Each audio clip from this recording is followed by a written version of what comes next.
Assalamualaikum warahmatullahi wabarakatuh.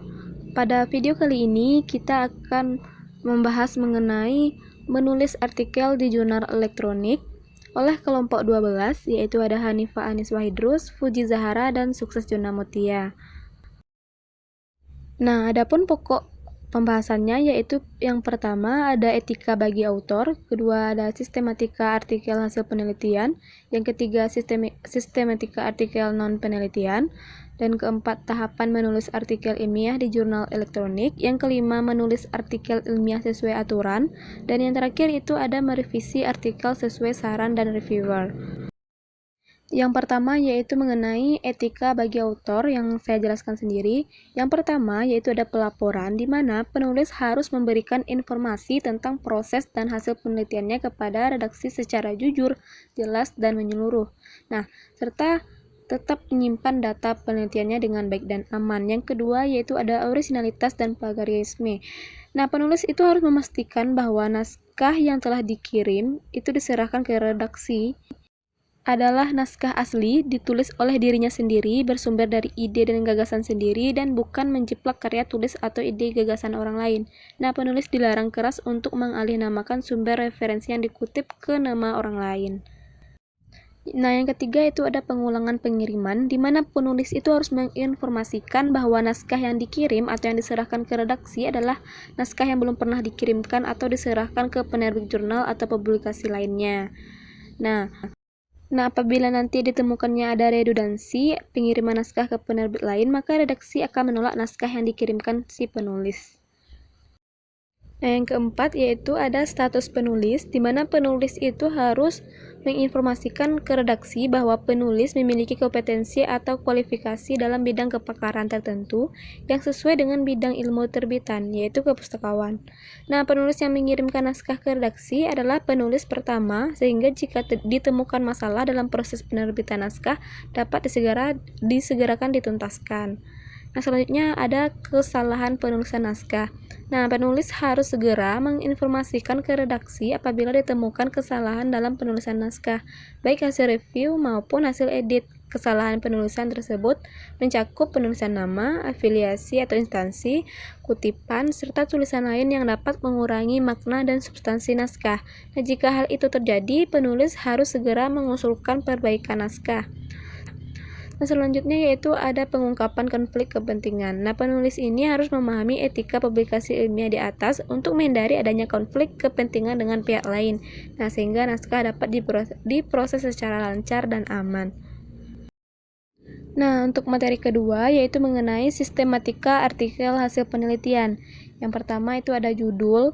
Judul itu ditulis lengkap, informatif, tidak terlalu panjang, tapi juga tidak terlalu pendek, antara 5-15 kata, dan memuat variabel-variabel yang diteliti atau kata kunci yang menggambarkan masalah yang diteliti. Nah, yang kedua itu ada nama penulis. Nah, sebagai pemegang hak kepemilikan atas tulisan, nama penulis itu ditulis tanpa gelar akademik atau yang lain apapun, dan nama lembaga tempat bekerja penulis dan alamat surel atau email. Nah, yang ketiga itu ada abstrak, di mana pernyataan ringkas dan padat tentang ide-ide yang paling penting, itu ada masalah, tujuan penelitian, prosedur atau metode, kemudian ringkasan hasil, simpulan, dan saran ditulis dalam satu paragraf, kecuali ditentukan lain. Yang keempat itu ada kata kunci, di mana berfungsi sebagai alat penelusur, mampu mencerminkan konsep yang terkandung dalam naskah. Jumlah kata kunci itu sekitar 5 kata atau frasa. Yang kelima itu ada pendahuluan. Pendahuluan ini menyajikan kajian pustaka beserta rujukan yang proporsional, pembahasan dengan ringkas, padat, dan langsung mengenai masalah yang diteliti, menyangkut landasan teorinya, historisnya, atau yang lain yang mengarah ke rumusan masalah, rencana pemecahan, dan diakhiri dengan tujuan dan manfaat penelitian tersebut. Nah, yang keenam itu ada metode yang menyajikan bagaimana penelitian itu dilakukan. Contohnya itu ada lokasi, yaitu subjek atau populasi dan sampel, kemudian ada instrumen pengumpulan data beserta kualitasnya, rancangan penelitian, cara pengalian data, dan teknik analisis data beserta keabsahannya. Yang ketujuh itu ada hasil, di mana hasil ini sebagai bagian utama artikel menyajikan analisis data sebagai hasil bersih. atau tidak memuat proses analisis dan proses pengujian hipotesis serta pembandingan koefisien statistik hasil analisis dengan tabel statistik yang bisa disajikan dalam tabel atau grafik untuk memperjelas penyajian hasil secara verbal, kemudian diberi komentar atau dibahas. Apabila hasil cukup panjang bisa disajikan dengan subbagian, tetapi bila terlalu pendek itu digabung dengan pembahasan. Nah, selanjutnya yang ke-8 yaitu ada pembahasan, di mana pembahasan ini sebagai penting dari keseluruhan artikel bertujuan untuk menjawab masalah atau menunjukkan tujuan penelitian itu dicapai, menafsirkan temuan penelitian dengan teori atau kajian pustaka yang ada di pendahuluan, dan mengintegrasikan ke dalam kumpulan pengetahuan yang telah mapan, dan menyusun teori baru atau memodifikasi teori yang sudah ada. Dan pembahasan ini juga mengilhami saran yang akan disampaikan kemudian. Yang ke-9 itu ada simpulan dan saran, di mana sebagai penutup menyajikan ringkasan dari uraian yang disajikan pada hasil dan pembahasan dengan mengembangkan pokok-pokok pikiran yang merupakan esensi uraian tersebut. Nah, simpulan disajikan dalam bentuk esai, bukan numerik. Dan ke-10 itu ada acknowledgement, tuliskan ucapan terima kasih kepada penyandang dana penelitian. Tuliskan juga ucapan terima kasih kepada yang membantu dengan intens terhadap penelitian yang telah dilakukan. Yang terakhir yaitu ada daftar pustaka, di mana daftar pustaka ini harus lengkap sesuai dengan rujukan yang disajikan dalam batang tubuh artikel dan sebaliknya. Baiklah, perkenalkan saya Fuji Zahra, NIM 18031008, akan menjelaskan materi tentang sistematika artikel non-penelitian. Yang pertama itu ada judul. Dalam membuat judul artikel, hendaknya harus memenuhi hal-hal berikut. Yang pertama, informatif dan komprehensif. Kemudian yang kedua, mencerminkan isi artikel. Kemudian dapat menarik perhatian, memuat variabel-variabel yang diteliti atau kata-kata kunci yang menggambarkan masalah yang akan diteliti. Kemudian yang kedua, terkait dengan judul yang menarik, ada beberapa saran yang disampaikan oleh Adnan pada tahun 2005. Yang pertama itu, kita pilihlah kata-kata yang langsung menawarkan jawaban atau setidaknya menyinggung masalah yang di masa lalu belum terjawab dan masih menimbulkan kontroversi. Informasi yang layak diberikan new value artikel ini adalah informasi terbaru tentang suatu topik penting atau yang sedang hangat yang dibicarakan oleh media. Kemudian yang kedua ada judul, sebaiknya tidak lebih dari 12 kata jika ditulis dalam bahasa Indonesia dan 10 kata jika ditulis dalam bahasa Inggris. Kemudian yang kedua ada nama penulis. Nah, untuk pencantuman nama penulis ini dilakukan tanpa gelar akademik ataupun kepangkatan. Nama penulis dilengkapi dengan keterangan lembaga asal penulis yang disertai alamat lembaga dan dilengkapi dengan email atau telepon untuk keperluan korespondensi. Apabila artikel ditulis oleh tim, maka penulis utama yang akan dicantumkan pada urutan pertama. Kemudian yang ketiga ada abstrak. Abstrak merupakan bagian terpenting yang akan kita gunakan untuk menarik perhatian pembaca. Abstrak ini berisi pernyataan ringkas dan padat tentang ide-ide yang paling penting. Abstrak berisi ringkasan dari inti suatu artikel secara komprehensif, yang memuat uraian masalah penelitian, tujuan penelitian dan metode penelitian yang akan digunakan, kemudian hasil penelitian. Panjang abstrak kurang lebih dari 100 kata dan ditulis dalam satu paragraf. Abstrak harus ditulis dalam dua bahasa, yaitu dalam bahasa Inggris dan bahasa Indonesia. Kemudian yang keempat ada bagian inti. Nah, untuk bagian inti ini terdiri dari sejumlah subjudul yang akan kita sesuaikan dengan topik pembahasan. Kemudian dia juga berisi kupasan, analisis, argumentasi, komparasi, dan pendirian penulis mengenai masalah yang akan dibahas. Kemudian yang kelima ada penutup dan simpulan. Penutup dan simpulan ini merupakan subjudul bagian akhir dari suatu artikel non-penelitian.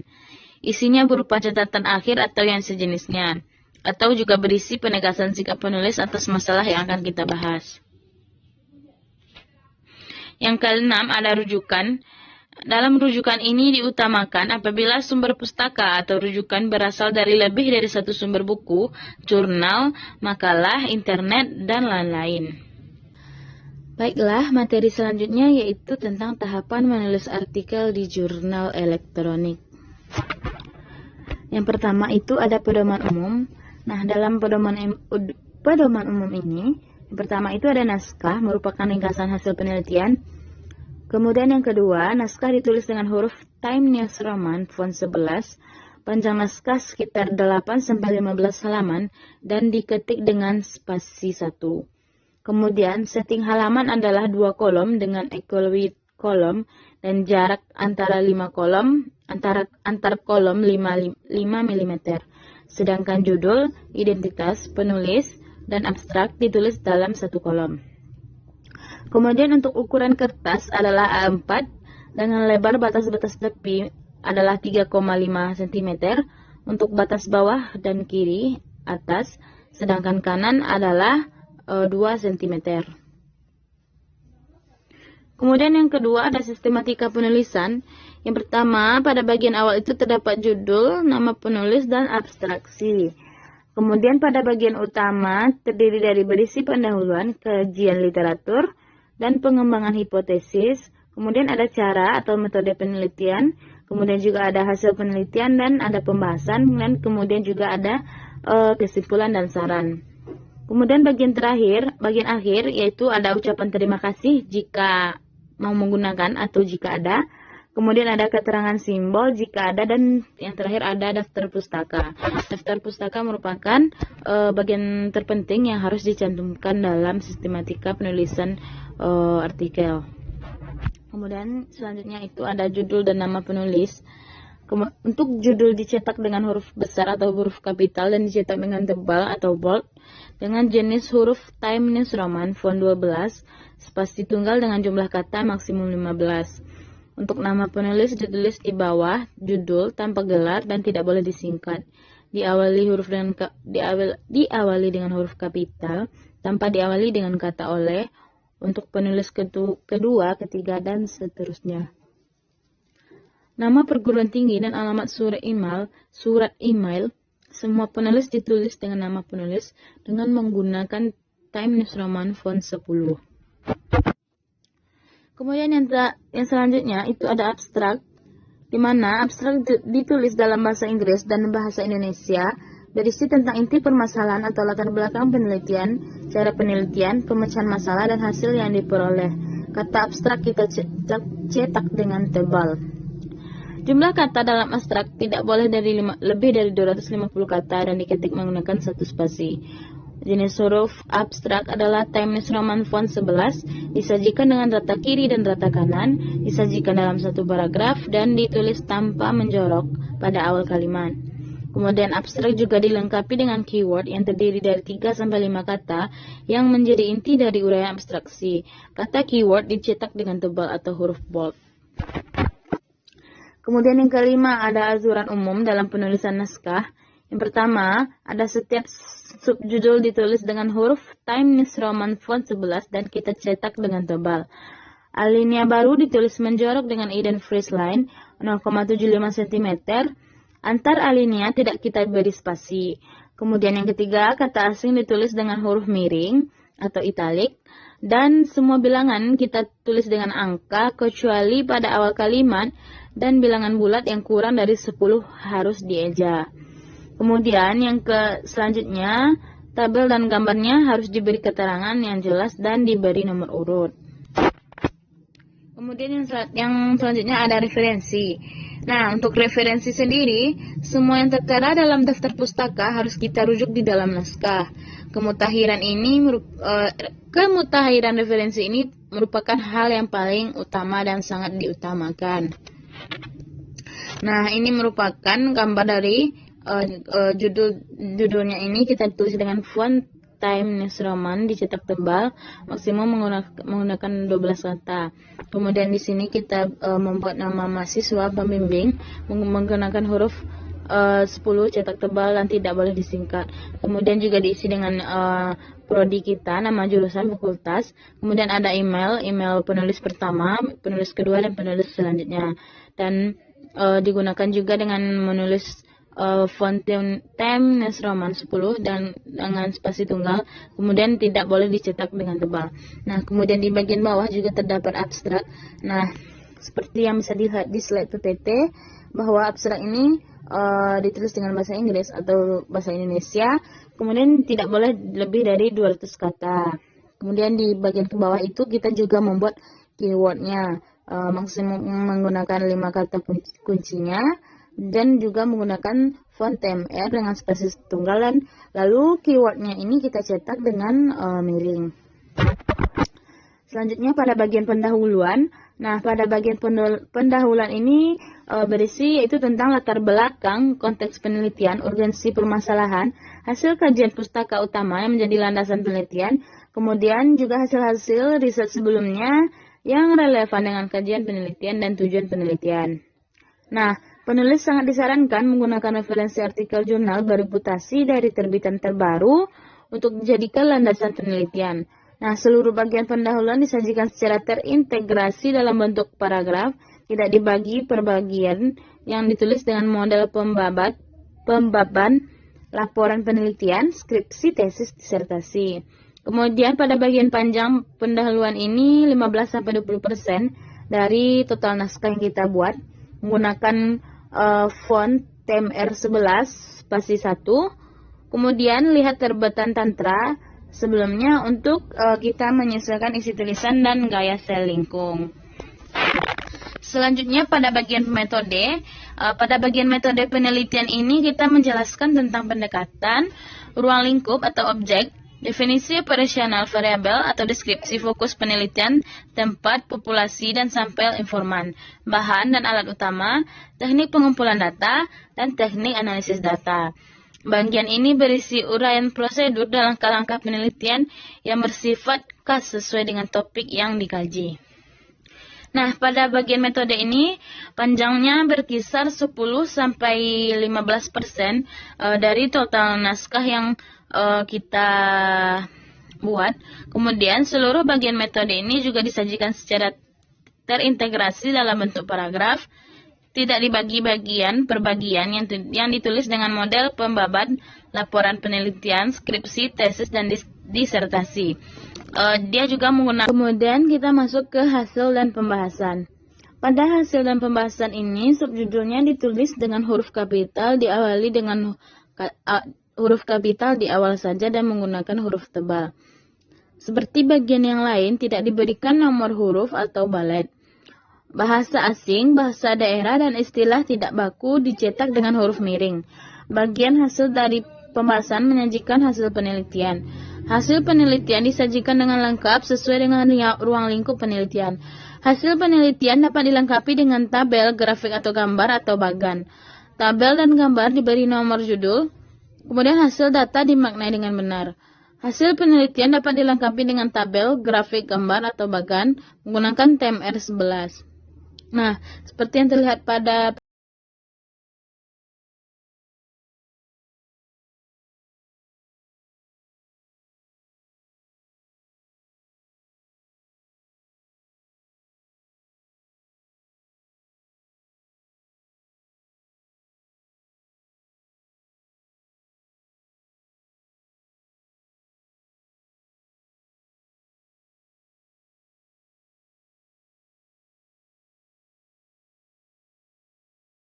di bold atau tidak dicetak tebal. Nah, pada pembahasan ini menjadi aspek terpenting dari keseluruhan bagian penelitian dan selayaknya diberi ruang paling besar. Pembahasan berisi pemaknaan hasil penelitian yang telah diuraikan, kemudian apa makna analisis data yang telah dihasilkan pada bagian hasil. Bagian pembahasan ini merupakan bagian terpenting dari artikel sehingga penulis diminta memberi pembahasan yang lengkap dan jelas.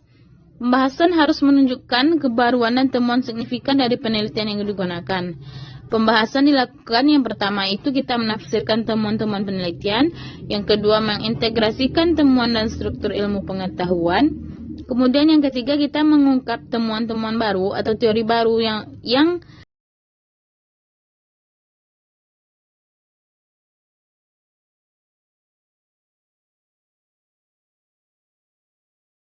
reputasi untuk membahas temuan penelitian.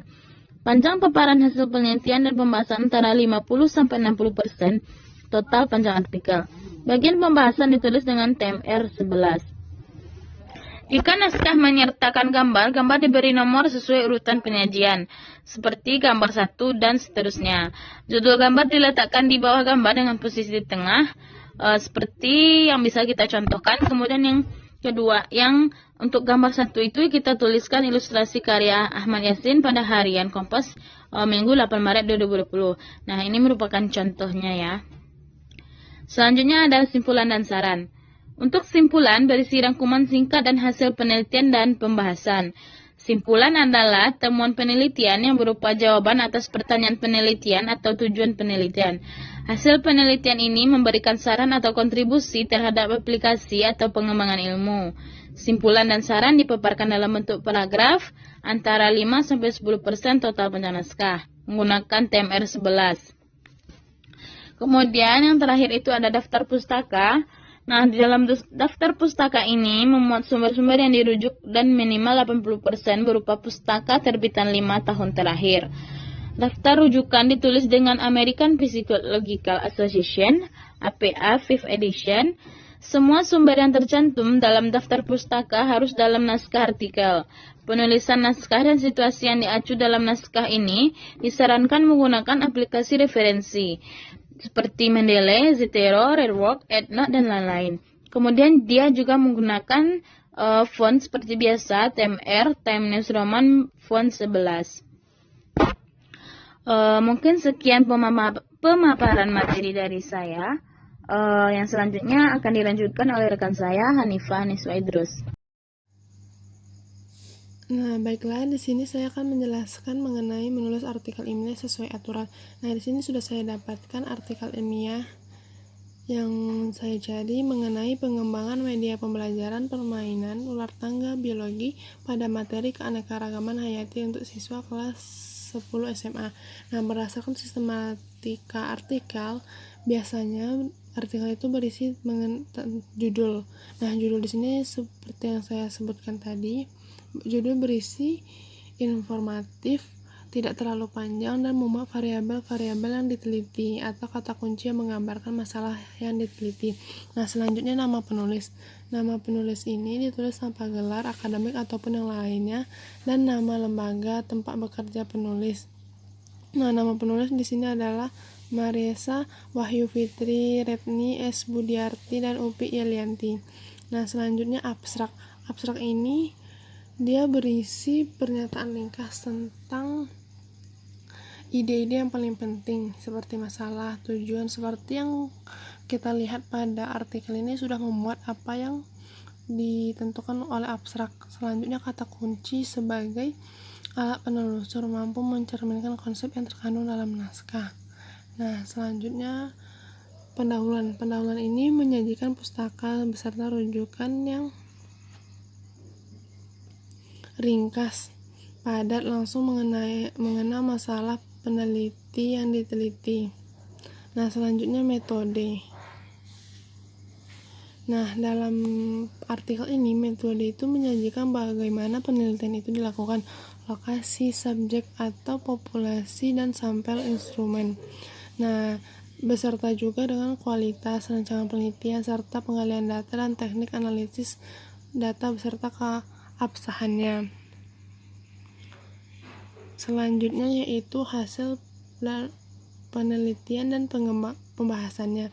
Nah, hasilnya ini sebagai bagian utama dari artikel yang menyajikan analisis data sebagai hasil bersih yang disajikan dalam tabel ataupun grafik memperjelas penyajian hasil secara verbal.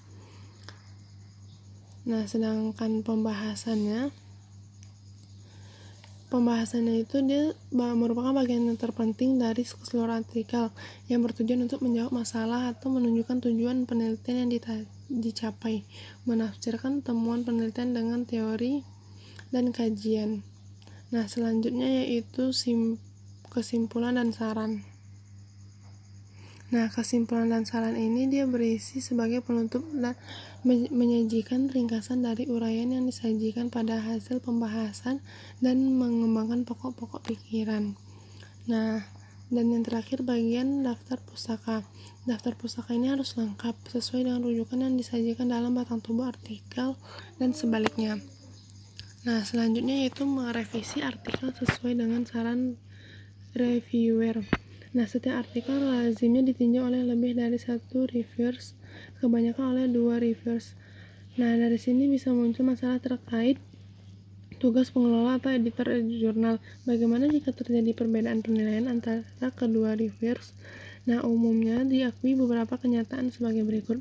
Ada 2 reviewers lazim melihat hal-hal yang berbeda dalam sebuah artikel, sekalipun apa yang mereka tulis lazimnya tepat.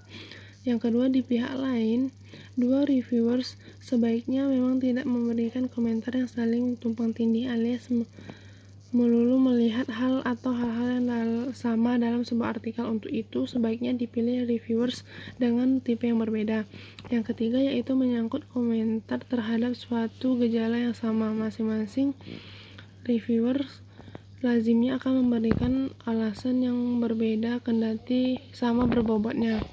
Nah, selanjutnya yaitu di luar itu memang juga diakui adanya sejumlah godaan kecenderungan buruk di antara reviewers pada umumnya, yaitu cenderung terlalu cepat melihat kekurangan atau kesalahan dalam suatu artikel tanpa mempertimbangkan keseriusan dampak yang ditimbulkan oleh kekurangan kesalahan tersebut. Yang kedua, cenderung terlalu kritis. Setiap penilaian pasti mengandung cacat, maka reviewers harus mampu memaafkan cacat-cacat kecil atau aneka kesalahan yang tidak menimbulkan dampak serius dan lebih berfokus pada kesalahan-kesalahan yang bersifat krusial. Yang ketiga yaitu cenderung membuat komentar-komentar yang panjang dan detail. Jika memang tepat, tentu saja baik. Namun yang penting sebagaimana pernah disinggung di muka umum. Nah, kemudian dalam mempertimbangkan komentar dan rekomendasi dari 2 atau lebih reviewers berdasarkan keahliannya sendiri. Nah, selanjutnya berdasarkan semua masukan tersebut, editor atau pengelola jurnal perlu merumuskan sendiri penilaian akhir yang seimbang terhadap setiap artikel yang masuk ke meja redaksi. Itulah sebabnya editor maupun reviewer jurnal ilmiah harus diisi oleh orang-orang yang dipilih karena kualifikasi, kespesialisasian atau keahliannya dan tidak boleh semata-mata karena jabatan struktural ex officio-nya. Mungkin hanya itu yang dapat saya sampaikan. Mohon maaf apabila ada kesalahan, ada notif yang mengganggu. Saya akhiri. Wassalamualaikum warahmatullahi wabarakatuh.